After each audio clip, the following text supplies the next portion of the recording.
Chapter 17 The Ruin, Part 1.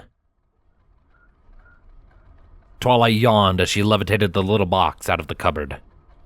She set it down under the kitchenette counter and opened the top.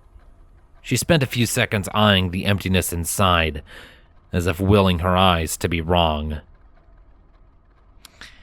We're out of tea. The ticking of the ship's mechanism seemed to laugh at her. She'd been up for 20 hours, the last time she had checked the clock, hours ago. But it was only then that she began to feel tired.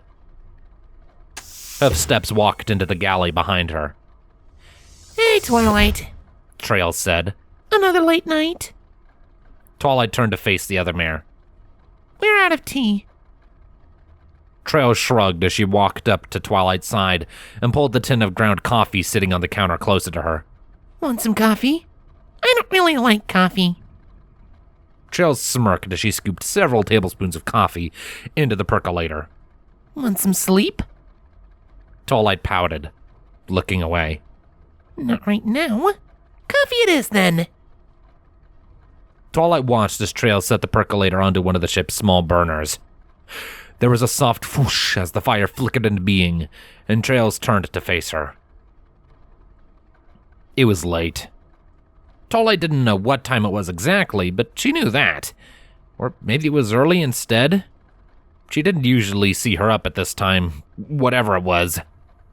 Saber must have begun posting watches. How's your work going? Trails asked. Twilight blinked, not expecting the question. You're not going to try and get me to go to sleep? Trails shrugged again. Well, would you? Twilight shook her head. She wrinkled her nose at the scent of the coffee brewing. Not for a few more hours, at least. She had been reviewing some magical fundamental texts, comparing them with the two anatomy books she had brought with her from Highton. She didn't have any records of anything but the most basic diagnostic spells, but with her strong knowledge of fundamentals, she thought she might be able to figure something out for Rainbow. No point in trying, then, Trail said. She smiled as the percolator went quiet and grabbed a couple mugs that had been drying next to the sink. How do you like your coffee? I don't, Twilight said. Some honey will help, though. That might be the first joke I've heard out of you. The rhythmic impact of the spoon against the mug filled the room as Trails mixed sugar and cream into the drinks. You'll probably want to be awake a few more hours anyways. We're almost at Felis. What? Twilight flinched at the volume of her own voice. Trails chuckled under her breath. Sorry, I didn't think we were even close yet. Didn't we have a couple more days to go? Time flies when you don't sleep. Trails held one of the coffees out to Twilight, who nodded her thanks and grabbed it in her magic. I was about to start waking ponies. Want to come up front and watch the island rise? Twilight gave a few rapid nods as she took deep gulps from the mug. The unexpected passage of days had helped rouse her, but the sweet, warm liquid settled her jittery alertness into something more solid. Let's go, then, Trails said. She led the way out of the galley, and Twilight fell in beside her. A thought occurred to her. I've been meaning to ask you something, Trails. Other things kept popping up, but it seems like as good a time as any. Shoot. When we were down in the Everfree, fighting against that sea serpent, Twilight began. I was teetering on the brink of total panic the whole time. I know my friends were too, and Flint was even saying that we should turn back. Her pulse picked up as she remembered the feeling of being tossed around in that tiny sub, knowing that something far larger was trying to break into it. You were scared too, right? Trail shot her an odd glance. There was a hiss of steam as they waited for a door to open. I think we all were, Twy. Hey, you even sabered about giving up at the end there. But you didn't want to turn back. Huh? Trails cocked a brow. What are you getting at? Flint wanted to turn back, Twilight said. Pale light trickled in through the portals as they approached the bridge. He didn't want to keep going. She paused, meeting the other mare's confused gaze. I was just surprised you didn't agree with him. Oh. I get it, I think. Trails turned away from her. They walked in silence for a few seconds. I ever tell you about my cutie mark? I admit that I've been curious, Twilight said, looking out a window. The ocean seemed so peaceful at this height. But we're always so busy, and I didn't know if it would be rude to ask, or... Trails cut her off with a snort. It's no big deal. Here, check this out. The two mares came to a stop next to a window just a few steps away from the door to the bridge. Star Trails sat back on her haunches, set her coffee down on the ground, and pulled the hem of her drab tunic up so Twilight could get a clear look at her flank. A swirling path of white sparkles curved across Trails' pastel blue flank. Thin white lines connected them, giving the impression of a constellation of stars reflected in a calm sea. Fascinating. Is that an actual constellation? Twilight turned to the window to look at the sky, but the pale dawn light was already starting to wash out the stars. I don't recognize it, and I loved practicing astronomy in my time. You too, huh? Trails let out a thoughtful hum as she smoothed her uniform back down. Well, if it's a constellation, I haven't found it yet. What does it mean? I have trouble getting lost, Trails said. She nodded towards the window and the few stars left visible through it. As long as I can see the stars, I know where I am. And I got a good sense of direction otherwise, too, but it's the stellar navigation that ponies are always willing to pay for. She stepped up to Twilight's side, and the two of them watched the sunrise. I've probably spent more time than any pony alive looking at the stars, Twilight. Guiding merchant ships all over Equestria. Never really satisfied, though, you know? Is that why you started diving? Twilight asked. Trails grinned. Pretty obvious, isn't it? Yeah. Saber approached me a couple years ago. Crazy had given her some crazy budget to put a team and ship together, and she wanted me as a navigator. About a month later, she was looking for a scout to take down on dives, and I convinced her to bring me instead. She tapped a hoof against her horn. This thing was pretty helpful for that. That still doesn't answer my question, though, Twilight said, frowning. Flint was a soldier, and he's been with Saber longer, but he wanted to turn back. You didn't. Trails shrugged. She picked her mug up off the floor and turned towards the bridge. I guess I've just got that explorer's spirit. Flint talks a lot about how he's in it for the money, but I think it's more because he and Saber have been through a lot. They stick together. She sipped at her coffee, a satisfied escaping her as she pulled the mug from her lips. Or maybe I just spend too much time looking at stars. Following Princess Luna seemed worth it. Twilight wasn't quite sure what to say about that. She had always seen Trails as a joker, as a pony fundamentally separated from her by hundreds of years of cultural distance. Now, for the first time, she was seeing something different. Trails might not be a scholar, but she had that same drive to observe the unknown as Twilight did. In the face of imminent death, she had pressed on. Twilight thought back to how Trails had looked at Princess Luna sleeping. She had visited the cargo hold more often than the rest of the crew, but Twilight had always dismissed it as Saber just sending the most sociable member of the crew to check in on her. Maybe she just wanted to see the princess? Wow. What the hey is in this coffee, huh? Trails chuckled, shaking her head. The Joker slid right back into place. Getting me all philosophical.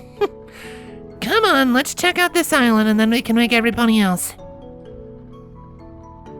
Displaced air ruffled Twilight's mane as the steam-powered door to the bridge pulled itself open. She followed Trails inside, eyes already aimed towards the thick glass at the far end of the room. How much longer? Twilight turned to Trails. The other mare had a puzzled frown on her face. We should be able to see it already. It's probably just some error in our course, Twilight said. She walked up to the wide table where she often saw Trails and Sunfeather working with the charts. A little booklet on the edge contained a list of maneuvers, each one checked off. She grimaced as she tried to parse the thick script. Who wrote this? Yeah, Sonny's weird like that, Trails said, pulling the booklet closer to her. You see a Pegasus, so you think, hey, must have some great script, right? Writing with a pen tucked in your feathers gives a lot more precision than your mouth or hooves. But nope, she's got this ugly scrawl that's even worse than Flint's. Trails sipped at her coffee as she looked over the notes. I'm just shocked. Because it's been so long ago since I've been on a ship that went off course. Saber didn't just grab us for nothing, you know? I'm the best navigator she could find, and Sunfeather was the best pilot. I don't think we've ever gone off course before. A chill raced down Twilight's spine. She turned back to the window. Oh, Buck. Whoa, Trails said.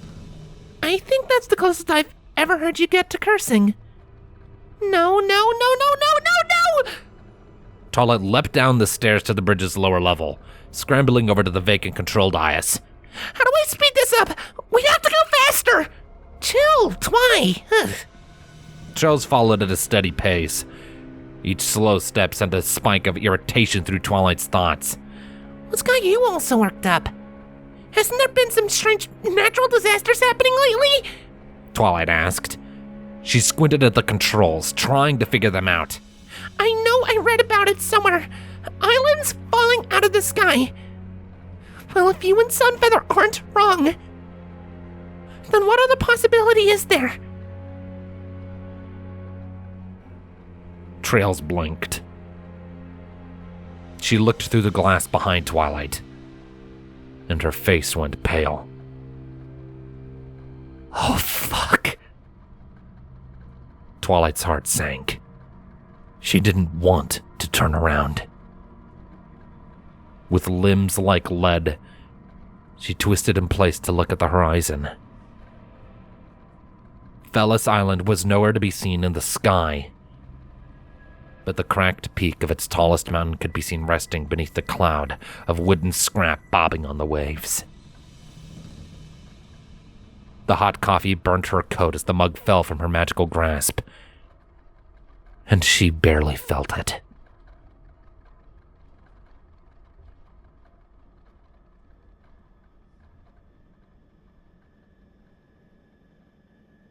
In the end, Anna decided, everything had gone more or less as planned.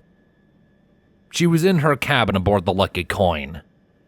Well, not really my cabin, she reflected, eyeing the preposterous pinkness of the place. Pinkie might have had one day, at most, to settle into this cabin. Where did she even find the time? Captain Mercant had put up some resistance at the idea of taking on a passenger so last minute, but the Countess hadn't backed down.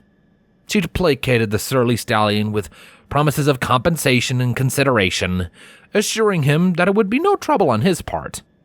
After all, she had said, all he had to do was accept payment for another passenger and let Rarity buy some extra provisions. No trouble at all, right? Anna had seen the look on his face, though. He didn't want her aboard because she was a Thestral, not because she was unexpected. Most ponies had never seen a Thestral in their lives, but all of them could agree on one thing. They couldn't be trusted. Anna took a certain pleasure in proving the suspicious bastards right. Even when they were looking, they couldn't see what she didn't want them to. Flicking her tail at the offensive pink assaulting her eyes, Anna let herself plop down onto the cabin's single bed. It was almost as comfortable as the one she had back on the rock screech, but lacked that touch of home. Still, it was the nicest place she'd laid her head since she'd split up with Gava. Her mind drifted as the last dregs of sunset filtering through her window faded away. She wondered how her adopted sister was faring. No doubt the other 4 gifted were just as dangerous as the 2 she'd attached herself to. Gava was exactly the sort to rush in and try something without thinking.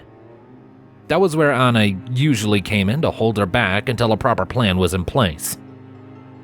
At the same time, Gava was the sort to fight her way out of the trouble she got herself into. There had been a few times where Gava had stopped a bounty from escaping with her headstrong aggression, and then kept them both alive throughout the consequences. Maybe Gava was already following the trail Anna had left, bounties in tow. Maybe Gava would have already captured Pinkie and the Countess if their places were swapped. Probably even. One of Anna's wings ached, perhaps remembering an old wound. She rolled onto her side and came muzzle to muzzle with Pinkie Pie. Hi there! Anna's wings popped open, throwing her back against the wall. What are you doing? Pinkie giggled, straightening up. I just wanted to get a few special things from my room before you got all settled in, silly. Anna watched with wide eyes as the mare pranced over to a padlocked pink pantry set against the wall. She knocked her head against it, and the padlock promptly popped into pieces. She reached in and grabbed a cloud of balloons. How do you like the room? Pinkie asked, turning for the door. I didn't really have time to pack, so I hope you don't mind the pink. Anna blinked, her mind struggling to catch up. It's nice. Glad you like it. Pinkie put her free hoof on the doorknob. She hopped in place, as if startled. Oh, Rarity wanted me to tell you to sleep well tonight. She'll want to miss you tomorrow. Anna's heart was finally beginning to relax. Thanks. Good night, Anna, Pinkie said, opening the door and closing it behind her. Anna watched the door for several seconds before remembering herself enough to say, Good night, Auntie. She laid her head back on the pillow. The bed felt far less comfortable to her now. After some debate, she decided she would let herself fall asleep.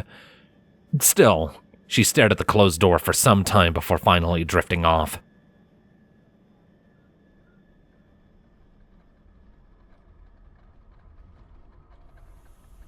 Twilight hesitated as she looked down into the helmet. It wasn't the same one she had worn down in the Everfree.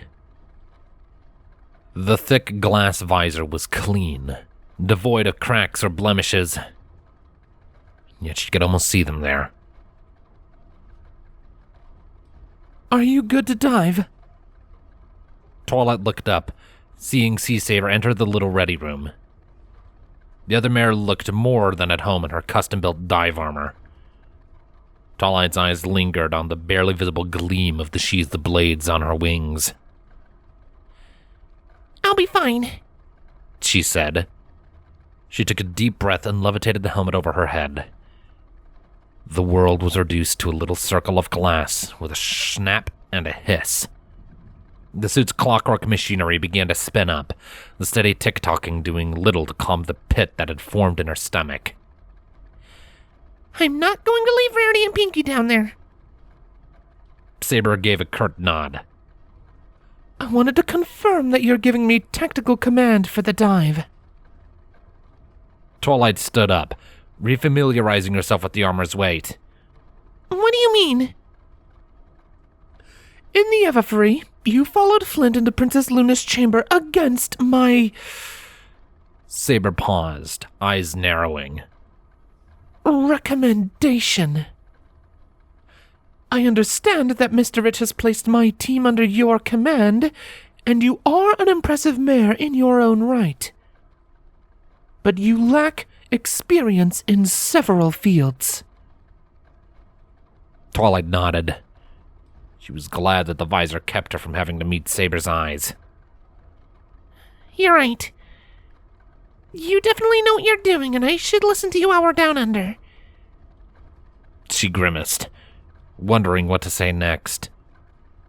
Saber didn't seem like the type of pony who cared about apologies. Saber saved her from having to figure it out. I appreciate it, she said. Let's go. Twilight followed her out into the hall. It was just a short walk to reach one of the two hatches that led to the submarine's docking clamp. She resisted the impulse to look out the passing windows, instead letting her attention fall to the commotion next to the hatch. Rainbow Dash was hovering midair, her muzzle pushed into Flint's face. What do you mean I'm not going? Of course I'm going! Those are my friends down there! Flint didn't back down. His thick armor helped give the impression of towering over the mare despite looking up at her. Saber says you're not going, so you're not going. Applejack and Fluttershy were sitting on their haunches against a bulkhead, the latter carefully watching her hooves. Applejack's hat was perched awkwardly atop her helmet, while Fluttershy wore nothing. Startrose was pacing back and forth the narrow hall, her helmet hanging from a clip on her armored flank. She looked up as Twilight and Sea Saber approached. Oh, hey, glad you're here. This one's causing a bit of a ruckus. Ruckus? Rainbow echoed, rounding on trails. I'm tired of sitting around and watching. I want to help. Rainbow Dash! Saber barked. Twilight flinched back, suddenly feeling as if she had done something wrong. She saw Fluttershy slide herself behind Applejack's steady form. What is your fatal flaw? Flint let out a low chuckle. Oh, you done now. Rainbow faltered, her anger slipping into hesitation for just a moment before settling on thin-lipped determination. She landed in front of Saber, meeting her eyes. It's discipline, ma'am. Correct. Although Saber had lowered her voice, her presence seemed only more imposing for it. And what is the first rule of your training? At first, Rainbow said nothing. Her tail flicked side to side as she stared into Saber's hard, red-eyed gaze with a single fiery Ceres eye. Even with an eye patch, her glare seemed just as intense as it always had been. After agonizing seconds, Rainbow spoke. Obey your orders, ma'am. Saber's head bobbed in a single slow nod.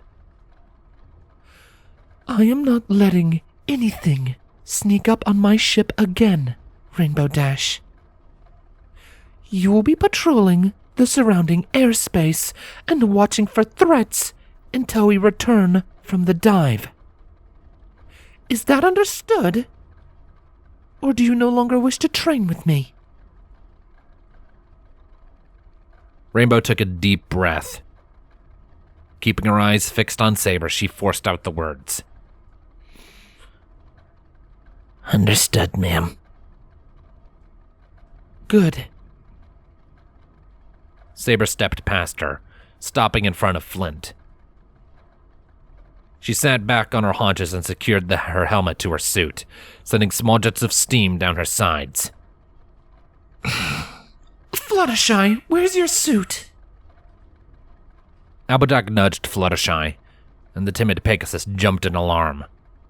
She cleared her throat, straightening up. I would like to stay here too. She gulped. Please? Saber cocked her head. Perhaps Twilight was imagining it, but her voice seemed to be softened by a half measure. You've proven yourself to be a valuable asset on a dive. Are you certain that you'd rather stay? Fluttershy hunched back down. Yes, please, she whispered. Very well. Saber nodded to Flint, who spun the hatch wheel and pulled it open for her. Let's not waste any more time. She stepped outside, the roar of the Argo's engines filling the void she left. Flint and Trails exchanged nods before following after their commander. Twilight approached Rainbow Dash, laying an armored hoof on the sulking Pegasus's shoulder. She had to speak up to be heard over the wind. Don't worry, Rainbow. We'll figure this out. I'm sure Pinkie and Rarity are fine. Applejack added. Shoot, that fella was probably going on about her tail twitching an island falling hours before anything happened. Twilight glanced askance at the helmeted cow pony. She was a great help when it came to comforting friends, but not so good a liar. I wonder what her face looks like after saying that. Rainbow's ears flicked. Just make sure you get back in one piece. I'll be watching. Again. She sighed, wings flaring before rocketing out the hatch and into the open sky. Fluttershy seemed torn between following after her distraught friend or staying in the safety of the airship. Her eyes roamed from side to side as the inner turmoil built up inside her. Oh. She'll be fine, Sugar Cube, Applejack said. Not like y'all could catch her anyways if she didn't want you to. After a moment's deliberation, Fluttershy let out a heavy sigh.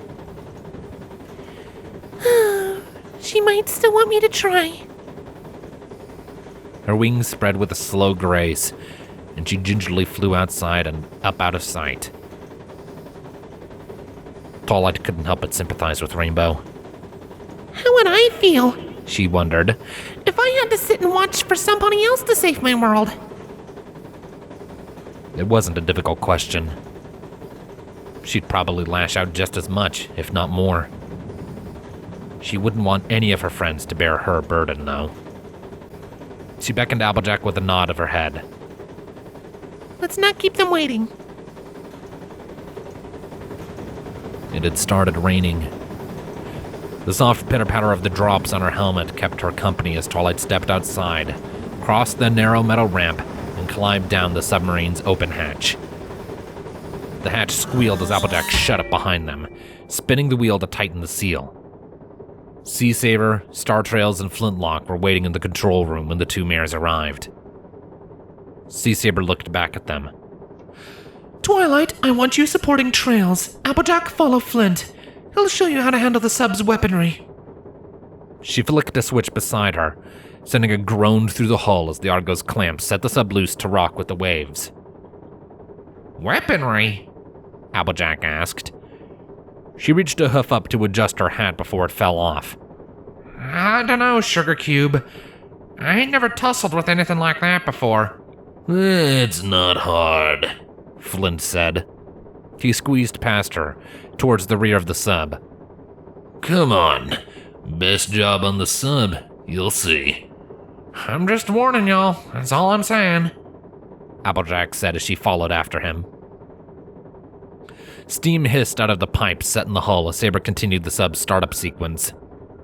The gears set in the hull began to spin up, starting as a ponderous tick-tock-tick that soon settled into an eager chatter. Saber's hooves settled in over the controls as the water swallowed them up. Any heading? She asked. Twilight approached Trails, who was channeling magic into her terminal with her eyes closed. The other unicorn spoke first. I'm not making out anything distinct. I bet Miss Magician is ready to show me up, though. I can give you some tips later. Twilight offered as Trails backed away from the terminal. I've been getting a lot of use out of your spell and making a number of improvements. I guess we're lucky I'm not the spiteful type. Trails quipped. She nodded at the little gray sphere set into the metal. I'll take you up on that sometime, but let's focus on the dive for now. Twilight nodded, closing her eyes and casting her magical senses out through the network of hornbane that spiderwebbed through the submarine's hull. A thin wake of debris filled the waters above and around the slowly sinking island, making it difficult to get a complete image of the city itself. Just bring us in closer for now. I'll tell you when I find it. The ticking of the sub accelerated, and gravity shifted. Twilight kept one eye on the bubbles floating past the viewport as she continued sending out pings. Felis was a big island, and one that would have had thousands of ponies on it when it fell. They didn't have the resources or time to search the whole thing, but Rarity had left Twilight with a written copy of the name of her ship and the dock they planned to stay at before her departure. If they could find the dock, then they could search it for signs of her ship. Twilight's legs went a little weak just at the thought of what she was doing, and the pit in her core deepened. She desperately hoped that she wouldn't find it. A shape drifted into the sub's headlights. Twilight stiffened, expecting it to attack them, but it slipped out of sight within seconds. Calm down, Twilight. These waters are full of debris and you can't be jumping at everything you see. A soft thud sounded from the front of the sub as a shadow appeared, smacking into the glass. Again, Twilight jumped. The shadow began to slip off, emitting a slow squeal until it finally lost its grip. Twilight's relieved sigh was cut short as the shadow flashed past the sub's lights, revealing itself to be a waterlogged corpse, its face oddly calm. Twilight yelped, her scanning spell fizzling out. Flint's voice crackled in over the radio. "Any action going on over there? We've been getting some impacts on the hull." Just bodies, Saber said. Her head angled itself towards Twilight. Make sure to keep an eye out for any fast movers, especially if it's heading for us. Twilight took a deep breath. Right. She turned her attention fully to the terminal, keeping the viewport out of sight. Just bodies, Twilight, she muttered. Nothing to be afraid of. The impacts began to come more often, and Twilight contemplated casting a minor silence over her helmet. She couldn't push the image of swimming through a sea of bodies out of her head, but she knew that it would be too risky to deafen herself. She had read about the deep fish that were drawn to bodies that disturbed the surface. Their numbers may have thinned once the island was fully submerged, but there was a good chance that there were still dozens of the creatures lingering, feeding on the carcasses. Twilight suppressed a wave of bile in the back of her throat. That image wasn't much better. Sweet Luna, Trails breathed. Twilight could hear her hooves slowly approaching the viewport. There's so many of them. She focused herself on the scanner, squeezing her eyes shut again. The cloud of bodies kept her from getting a full picture, but they were close enough now that she could mentally fill in the blanks herself. The island had been shattered into 100 pieces at least, and even now Twilight could sense the way that they drifted apart as they sank. It was difficult to say how much further until the seafloor, but by the time the island's remains finally settled into place, it would be spread across miles at the very least. From this range, she could almost see how the island had crumbled. The pieces seemed to be clustered into groups, as if gravitational forces had broken it into a dozen larger chunks before each one slammed into the ocean and exploded into a dozen more. She distanced herself from the scale of the calamity in cool analysis. She hypothesized that the spell holding the islands up did so with a distributed upwards force that perfectly canceled out gravity, adjusting on the fly to account for shifts and changes in mass. The way the island seemed to have fallen apart before hitting the ocean implied that the spell had cut out all at once, like some pony flicking a switch. With its arcane foundation suddenly gone, the island had only been able to retain its shape for mere moments before the forces acting upon it had torn it apart. She was glad that she had thought to check a collection of historical city guides out of the High Ton Library. She had found Fellis within it on the ride over and spent an hour familiarizing herself with its layout. Her map was years out of date, of course, but the basic shape of a city was a slow thing to change once it was laid out. She could see the island's mini river valleys, its busy industrial center, and its mountainous southern edge. Several clumps of straight-edged metals indicated where airships had landed for the last time, but none of them were of the proper mass to be the sip of ambrosia. Still, Twilight would not be satisfied until she searched the waters around Rarity's dock. Motion came to her attention. It was distant, still, but sudden and fast. She thought back to how the sea serpent had felt her arcane senses, and was glad that nothing nearly as large seemed to be moving among the ruins. I'm picking up movement, she said. Just deep fish, I think. Confirmed, Trails, Saber said. A couple seconds passed. Trails? Oh, right. On it, boss. A hoof tugged at Twilight's shoulder, and she allowed herself to be pulled away from the terminal. It was now 93 degrees, and lower than us, she said. Trails nodded, but said nothing as she positioned herself before the terminal. Her movements were sluggish, and her magic felt weaker when she began scanning. Twilight could feel the frayed edges of her spell, as if it had been tied together through rote instinct, lacking refinement. Despite her clear distress, Trail still worked fast enough to keep Twilight from having to find a new distraction. She called it right, boss. Deep fish. Roger that. Flint, load a flash torpedo in one tube and a frag in tube 2. You got it, boss. A slow, distant scrape traveled up from the rear of the sub as Flint grunted over the radio. Grab that there, Calphilly. There you go. Trail stepped back from the terminal, seeming drawn to the thick glass that separated them from the freshly sunken grave.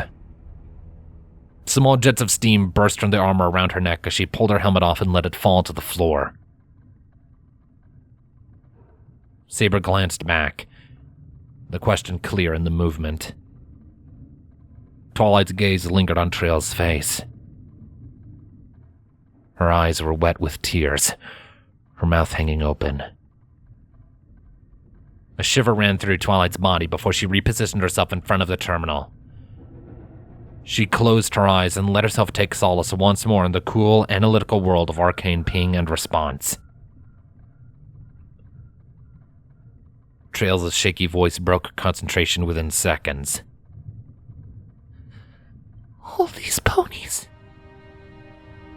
Trails, are you with me?